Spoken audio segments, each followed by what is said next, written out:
Here at TreeSource, we do micropropagating, which means we are taking smaller than normal buds and grafting them onto seedlings that have less caliper than they typically would. Seedlings are sorted for quality and size and then brought out to the budding area. Employees go through training that teaches them about bud selection, size, and placement. As you can imagine, it takes a pretty steady hand to master this propagation method. A thoroughly trained employee can bud up to 1,000 liners per day. The trays of seedlings are placed on a rotating table with an employee on each side. One employee is budding the liners, then spins the table to the employee on the other side, who will then go through and tape up each bud.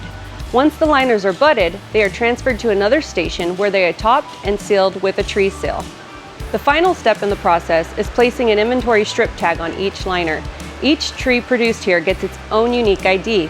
That serial number stays with the plant through the whole growth cycle, whether it's transferred to a larger product or shipped out.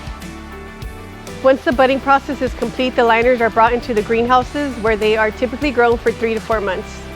The liners are sorted through in the greenhouse once they start pushing to ensure adequate irrigation and light levels can reach all liners.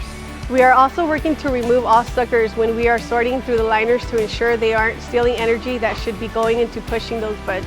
The minimum standard for our citrus liner is 5 mature leaves with a fully developed root system. Once we get to that point, the liners are then brought out into the screen hardening off area. In the warmer months, we will harden off all plants for 7 to 10 days before we ship them out. The liners will then be placed on boxes or on racks to be shipped out to customers. They may also be transferred to our larger pots to make a super tree.